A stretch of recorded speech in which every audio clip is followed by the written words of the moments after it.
Olá, amigo retificador, olá, apaixonado por motor. Estamos de volta com o Conar Entec, uma ferramenta para desenvolver a melhoria da qualidade do seu trabalho mecânico. E hoje nós vamos te perguntar, você conhece a tinta azul aplicada no processo do cabeçote? Canassa, o que você pode dizer para nós sobre esse procedimento na operação de uma retificação do motor? Bom dia. Zé Arnaldo, essa resposta ela é muito curta. Nenhuma montadora recomenda utilizar a pasta azul ou o azul da Prússia, né? Existe um procedimento recomendado por montadora diesel, montadora ciclo Otto, que se utiliza calibre de lâminas e uma régua para verificar a passagem. Por que isso? Por causa do empenamento que é normal nas juntas, no cabeçote, né? É normal um cabeçote ter uma tolerância de empenamento, mas quem pode falar um pouquinho mais, com mais propriedade ainda, é o Emerson, da Maringá. Olá, pessoal. Para o processo de fabricação de um cabeçote, a planicidade, o empenamento, é uma grandeza medida. Você não consegue fazer uma comparação para falar que esse cabeçote está fora de planicidade ou está empenado. Desculpa te interromper. Então, a comparação seria utilizar essa pasta e esparramar ela de uma forma não adequada. Seria uma comparação. Isso é uma comparação. Perfeito. Você está utilizando um item para fazer uma comparação. Aí alguns podem falar assim, mas a lâmina você não está fazendo uma comparação? Não. A lâmina ela tem espessura, a lâmina ela tem grandezas. Aquele calibre de lâmina, ela tem lâminas de 1, 2, 4, 5 centésimos, 1/10. Ela tem essa. Então você está fazendo medições.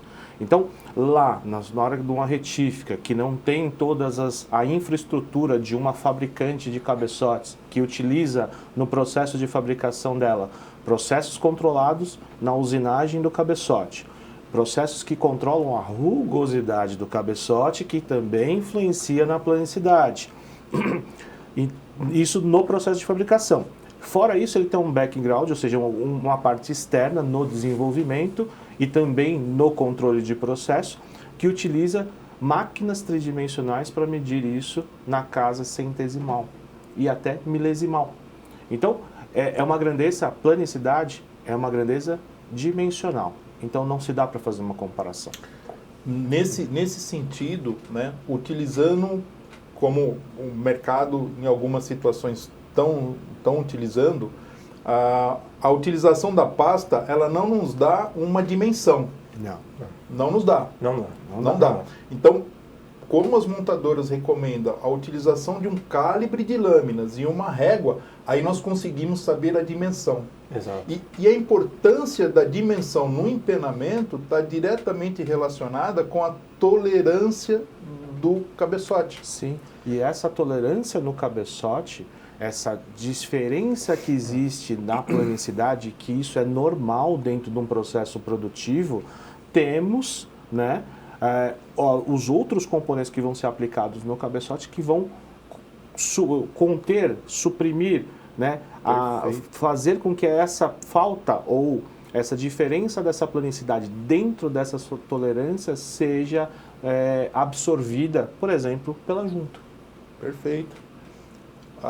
William. Obrigado. Bom dia, pessoal. Bom dia a todos. Obrigado pela oportunidade novamente. Bom, quanto a essa questão da planicidade, né, trouxe aqui para vocês também, assim como a gente estava citando, né, então é uma pequena régua, né, que justamente para medir a questão do desnível do cabeçote, né. Então essa é uma régua com 100 milímetros, né, então isso aqui é ideal para fazer, principalmente quando a gente faz na transversal do cabeçote, quando você tem ali no anel de fogo entre um cilindro e o outro, onde tem a menor área de contato possível, normalmente é onde ocorrem os desníveis, né. Então, normalmente as montadoras trabalham com conceitos de uma régua grande, né, que pode ser utilizada, assim como o Emerson comentou aqui, com calibre de lâmina, né, ou com um relógio comparador, um altímetro, né, semelhante a esse aqui. E você pode utilizar na longitudinal do cabeçote ou na transversal, mas a medição deve ser feita. Um instrumento desse, né, inclusive esse aqui eu peguei emprestado do meu amigo Antônio Marcelo, que estava aqui, ele até comenta, né, que em muitas visitas, né, que ele visita muitas retíficas, aplicadores, oficinas, né, chamam de ferramenta mágica, né? Pô, Marcelo, onde está aquela ferramenta mágica sua, né? Justamente porque não ela demonstra, né? Ela demonstra a falha, né? E só a tinta, eventualmente, ela demonstrar que tem um potencial falha, né? Desde que também da maneira que for aplicada, né? Mas você não tem a grandeza, né? Você não tem a grandeza. Sim. Tá bom ou tá ruim? Né? Isso. Tá bom ou tá ruim? Você não sabe, a não ser que você medir. Isso. E existe pro retificador, né? Que às vezes ele tem aqueles manuais ainda antigos, né? Dos fabricantes, né? Que eram entregues diretamente nas retificadoras ou até mesmo nas oficinas. Por que a régua tem 100 milímetros? Porque antigamente, nos manuais mais antigos, se media a planicidade de 100 milímetros. E ela dava uma grandeza. Ela falava assim, no manual do fabricante, a cada 100 milímetros você pode ter uma variação de 1 centésimo. Né? Se você olhar nos manuais mais antigos, isso era uma prática. Por quê? Não é todo lugar que a gente consegue medir um cabeçote total ao mesmo tempo. Então, o que você mesmo disse, William. Então, ele mede de 100 milímetros em 100 milímetros e consegue ter uma grandeza, ou seja, uma medida que aí ele consegue depois falar assim, olha, legal, para esse cabeçote aqui ele está fora da planicidade ideal que a junta não vai conseguir absorver. E aí eu preciso fazer uma retífica da face ou do cabeçote ou do bloco, né, para que aí eu tenha a condição de colocar a junta correta e aí a gente ter a montagem perfeita do motor. Roberto, eu queria te fazer uma pergunta. Isso para o mecânico, né? Quando você coloca um cabeçote numa máquina para você fazer a planicidade dele, né, você faz a centragem dele e você dispara a máquina para fazer a retífica da superfície. Existe uma possibilidade de você ter uma variação nisso ou ele faz totalmente plano, estando Depende do assentamento dele, da ajustagem. Esse cabeçote vai ter uma tolerância, né, de planicidade. Sim. Agora, a importância de distribuir esse cabeçote de forma correta sobre a máquina é justamente evitar que ele seja paralelo a essa usinagem. Ela pode ser cônica, se ele ficar mal posicionado, ou pior ainda, se o carro da máquina, se o carro que movimenta, ele tiver uma debilidade, uma deficiência no barramento. Okay. Então, aí nós vamos ter problemas, sim, de planicidade. Né? Ele pode ficar ondulado, ele pode ficar inclinado, ele pode ficar cônico no sentido longitudinal ou transversal. Então, para que fique claro para todos que estão assistindo, nós temos que fazer uma medição antes e uma medição posterior. Depois. Né? Porque aí o controle de qualidade você vai ter utilizando um relógio e não a tinta. Porque a tinta mais grossa ou mais fina, ela pode mentir uma informação. Exato. Né? Agora, no relógio, não.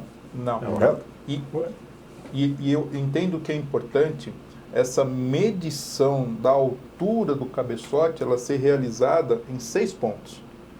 Nas extremidades e no meio. Porque aí nós conferimos a planicidade e a conicidade do cabeçote, se ele está cônico ou não. Além do que, conferir a planicidade utilizando o calibre e o relógio à base de comparação, né, para ver se ela está dando passagem de luz. Né. De forma nenhuma a gente usa a tinta. Né? Perfeito, até porque a tinta você não tem controle, né? Dimensional. Quanto você coloca de tinta? Perfeito. Mais ou menos. Mais seca ou não, Isso. Mais líquida, quer dizer, isso também mais muda. esparramada. Né? A gente pode falar que a tinta ela pode mascarar alguma coisa se ela tiver numa espessura muito grande. Exatamente. Perfeito. Né? É isso. Então, é isso. Por isso que a gente fala que relógio comparador ele não mente. É isso. Ele te dá a medida real. Eu faço a comparação com o relógio de pulso. O relógio de pulso ele nunca vai te falar um horário errado. O relógio está para cá também do mesmo jeito, para isso. Perfeito. Ele vai te fazer a medição direta. Então eu digo o seguinte, você mecânico, se tiver uma dúvida sobre planicidade, leve o cabeçote na retífica e peça para fazer o teste. Peça para passar o relógio e aí sim você checa o que tem. Sim. E não fazer esse processo amador, que é uma coisa que se apareceu aí na internet, se falou muito sobre isso, incomodou muito o mercado, porque começaram a se criticar aí os processos, né? E a gente vê que tecnicamente não é o procedimento correto. Eu complementaria, Zé Arnaldo, com essa dúvida, né, para que vocês entrem em contato com os fabricantes. Sim. Vai ser a referência, né? Eles vão poder, a Maringá, a Sabó, vai poder te dar uma direção de forma adequada, utilizando parâmetros, utilizando referências, para que você tenha um resultado positivo. O que é o resultado positivo que eu entendo? É justamente você não planar um cabeçote de forma desnecessária, né? Porque você corre o risco de comprometer a altura da válvula em relação ao cabeçote. Você vai ter outras consequências, o enforcamento dos tuchos. Projeção de bico injetor. Sim, muito sério. Muito sério. Muito sério. Projeção de bico injetor. Então, assim, muito bem lembrar. Então, nós temos várias consequências que vão fazer com que essa operação iniciada de forma incorreta tenha consequências irreparáveis no motor. Exato. Sim, bastante. Você me permite, Canastra?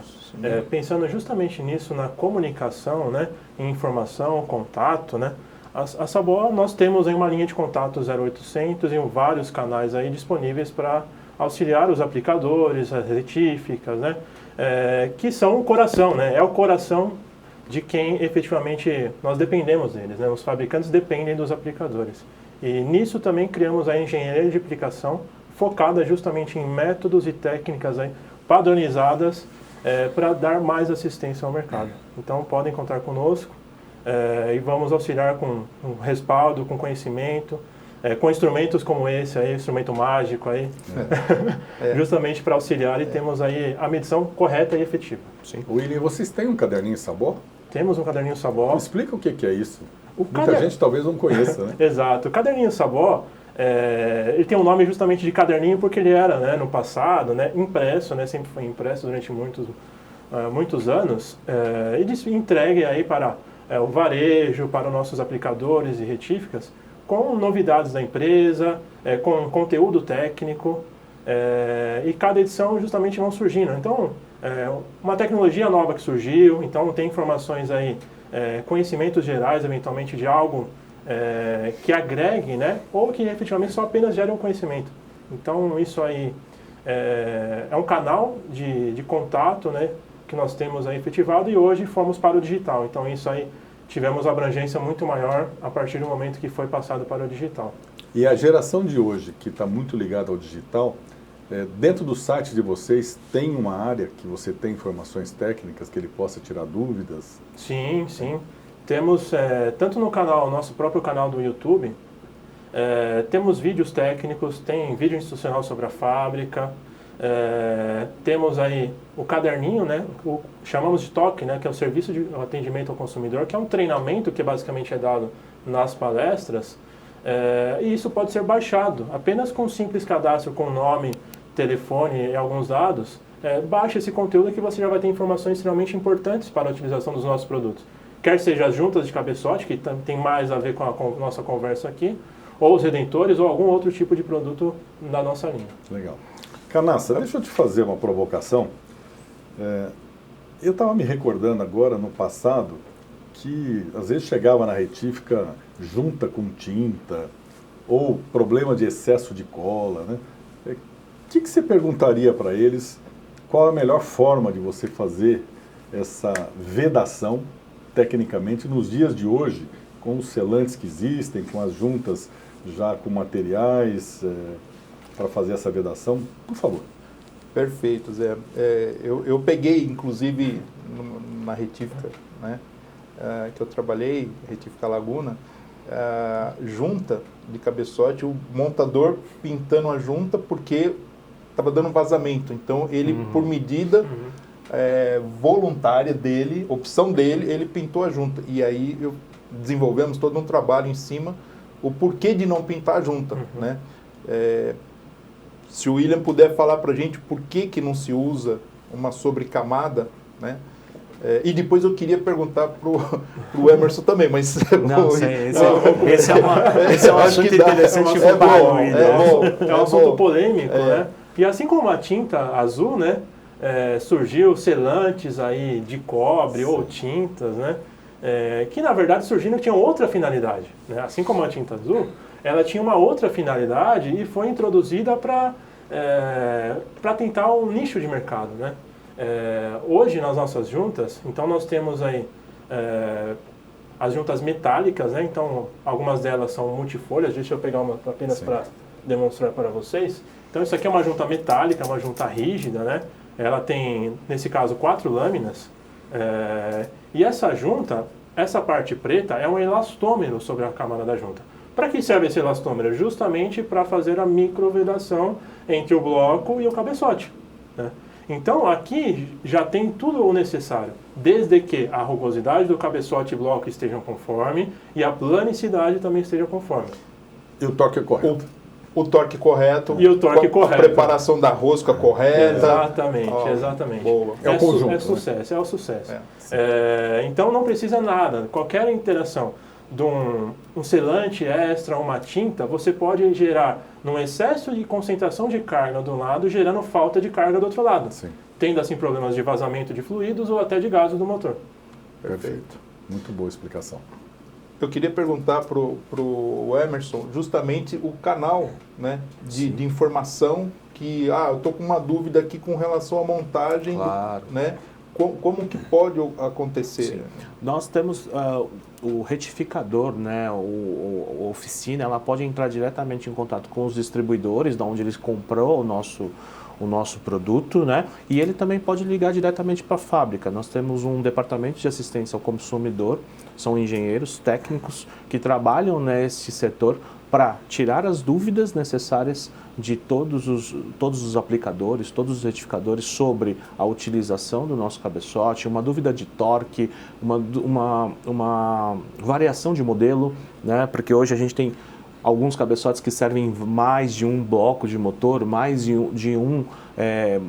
uma aplicação, né? Uso marítimo, uso rodoviário, uso estacionário. Então a gente tem esse canal de comunicação, né? No nosso site você pode encontrar lá todos os nossos produtos com todas essas características de peso, dimensão, os produtos onde a gente aplica, em alguns casos a gente até identifica, fala, olha, esse aqui você só usa nesse aqui específico, tá? Então esse canal é aberto para todos. No nosso site tem essa comunicação para que todos tenham e possam usufruir disso. A gente, como a Sabó e o William aqui, e eu e a Maringá, a gente quer que o retificador, a gente quer que o montador, quem está lá, a oficina mecânica, consiga esses conhecimentos técnicos com quem está fabricando. Tem algumas características, o William acabou de informar, né, que não precisa você colocar mais nada na junta, porque a junta já está sendo produzida, já foi projetada para absorver toda essa parte. E o cabeçote também, né? A gente falou um pouquinho antes aqui sobre a rugosidade. A rugosidade existe, é normal, né? A questão de como proceder para fazer uma plana num cabeçote que é necessário, tem toda uma regra, toda uma característica para ter isso como uma verdade, que esse desenvolvimento que está aqui na mão do William e aquele cabeçote que a gente está colocando no mercado é com a melhor característica possível que tem. Perfeito. Deixa eu te perguntar uma coisa que me surgiu agora, né? Esse material que é utilizado, que o mercado em algumas situações utiliza, de revestir a junta com tinta ou uma tinta ela pode reagir com a sua aplicação? Sim. E a consequência? Sim. A reação química que pode gerar é justamente a soltura do coating, né? Desse coating, esse elastômero que está na superfície da peça, e isso entupir as galerias de óleo e de água do motor. E aí gerando uma necessidade da retirada total de um motor devido à utilização de um produto inadequado. Então, eu vou me colocar do outro lado. Então, eu tenho dúvida se vai ter a vedação, porque meu cabeçote eu reaproveitei ele. Eu não planei, né? Na minha concepção aqui ele está legal, né? Mas eu vou passar uma tinta. Essa tinta ela pode reagir com o seu revestimento, soltar uma vedação, né? E provocar essa vedação ir para uma galeria de lubrificação e fundir o motor. Correto. Sim. Aí a hora que ele tirar o motor, que ele tirar a junta, ele vai ver que está faltando uma borrachinha, né? o que ele vai falar? Vai falar que o problema é na junta. Como sempre. Vai falar que o problema está no produto. Então, por que eu levantei esse questionamento? Porque muitas vezes, né, nós chegamos na consequência, mas não na causa raiz. Correto. A causa raiz não é soltar a borrachinha, não é a borrachinha que soltou. É o aditivo que ele usou para fazer a vedação. Qual que é o maior problema que nós, na nossa engenharia, no departamento de assistência ao consumidor, às vezes encontramos? Cabeçote com superaquecimento. Mas na hora que você vai analisar o produto nos demonstra o problema. Ele fala. Ele é um réu confesso. Né? Onde você olha e ele está com a galeria toda oxidada. Ele não usou o líquido refrigerante correto. Sim. Se ele não usou o líquido refrigerante. Então o que vai acontecer? Vai dar um sobreaquecimento. A temperatura da água vai entrar em ebulição, o motor chega a temperaturas maiores que a temperatura da água, a água vai evaporar, ok? E aí ele vai falar assim, não, mas o que estragou foi o cabeçote superaqueceu e trincou. Não, mas foi a utilização. Do mesmo jeito que um óleo sem ser especificado. Muito legal o que você falou, Emerson, porque existe uma evolução nos motores. Quando a gente fala de atualização e evolução desses motores, justamente, não é só o motor ficar menor, tirar um pistão, ou se aumentar a camisa úmida. Não, tem muitas coisas que estão cada vez mais dependentes dos sistemas de suporte de funcionamento. Por exemplo, o líquido de arrefecimento, que muitas vezes o pessoal aditiva de forma errada. Esse é um problema, né? Existe uma forma correta de se aditivar.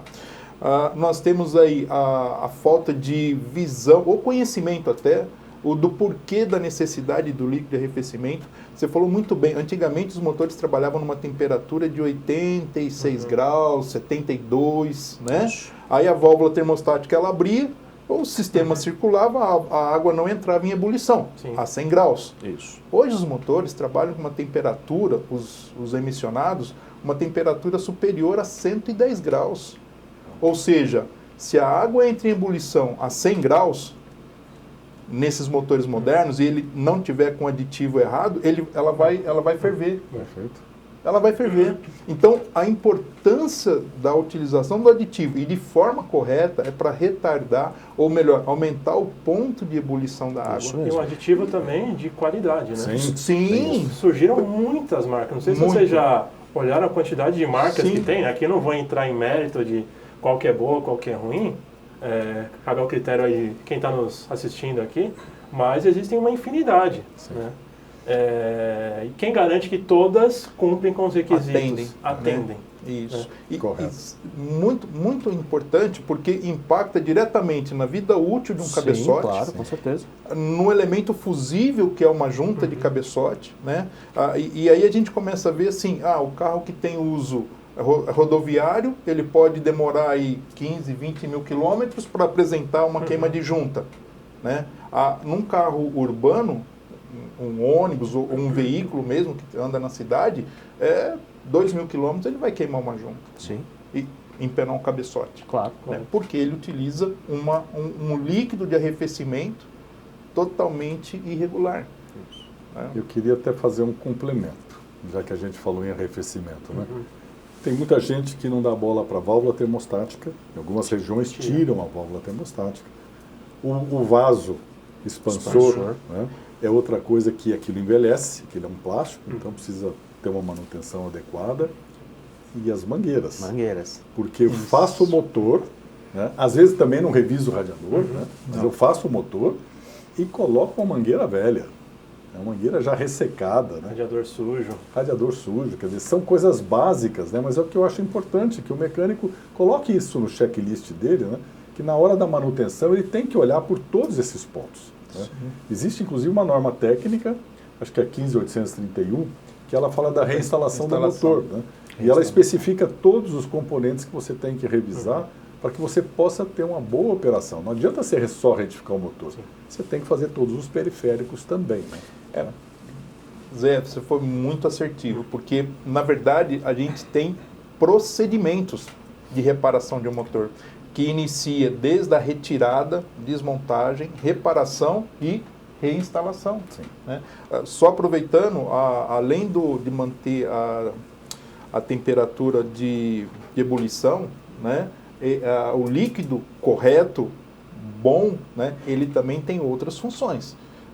Antioxidante, não deixa oxidar de galeria, anticongelante, né? Então, assim, tem muita coisa relacionada e que esses motores hoje cada vez mais exigem. Depende. Sabe uma situação que às vezes ocorre, às vezes até com uma frequência, né? É chegar numa oficina e você ter aí um bloco corroído, ou eventualmente um cabeçote corroído, né? E o aplicador reclamando que a junta não suportou, né? Então, assim, eventualmente uma junta em fibra, né? Não suportar, mas um bloco de ferro fundido foi deteriorado. Foi. Né? Devido à questão da lubrificação, o fluido que estava ali dentro. Sim. Sério isso. Você falou uma coisa que é interessante também, assim, nossa, está muito, muito legal essa conversa, porque é muito técnica, né?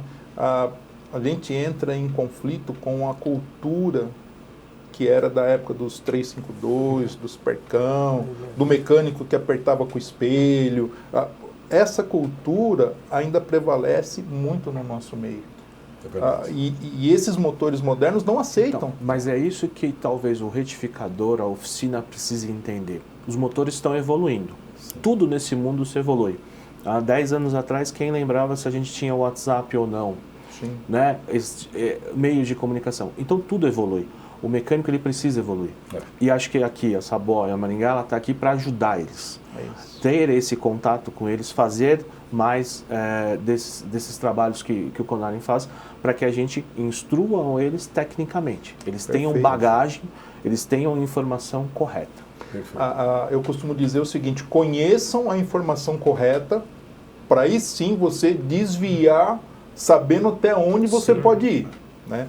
Não simplesmente ouvir alguma coisa, o outro falou, não sei quem filmou, e partir dessa verdade fazer para a verdade dele, né?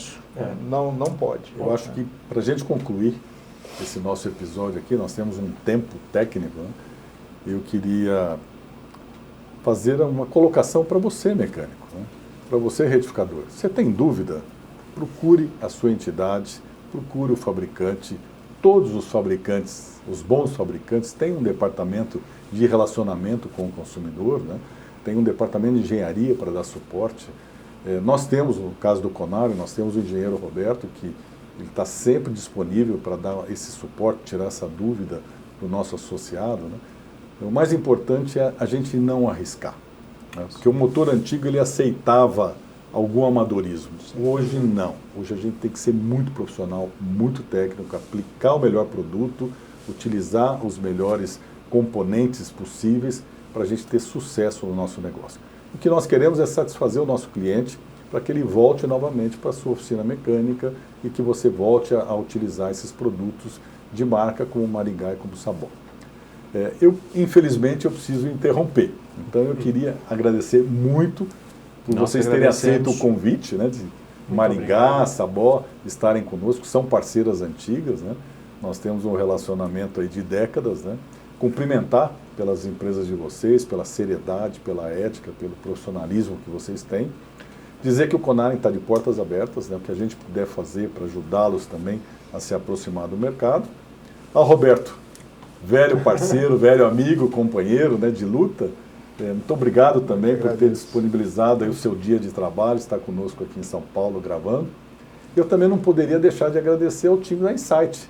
Sabe? Vocês não fazem ideia, mas tem 7 pessoas no nosso background aqui, né? Dando suporte para a gente fazer esse trabalho, que não começou hoje, né? Esse trabalho ele vem de alguns dias atrás, já fizemos reuniões preparatórias, depois vem toda uma edição. Então, estejam em contato conosco no YouTube, no Spotify. Quem gosta da parte técnica, nos acompanhe, porque no Conarin Tech você vai ter a informação certa, a informação profissional, a informação correta, sem o lado comercial. Nós estamos aqui para te ensinar, para transmitir informação que possa ajudar você a fazer o seu negócio ficar melhor. Muito obrigado pela tua audiência, um forte abraço, esteja conosco sempre. Obrigado. Tchau, pessoal. Obrigado.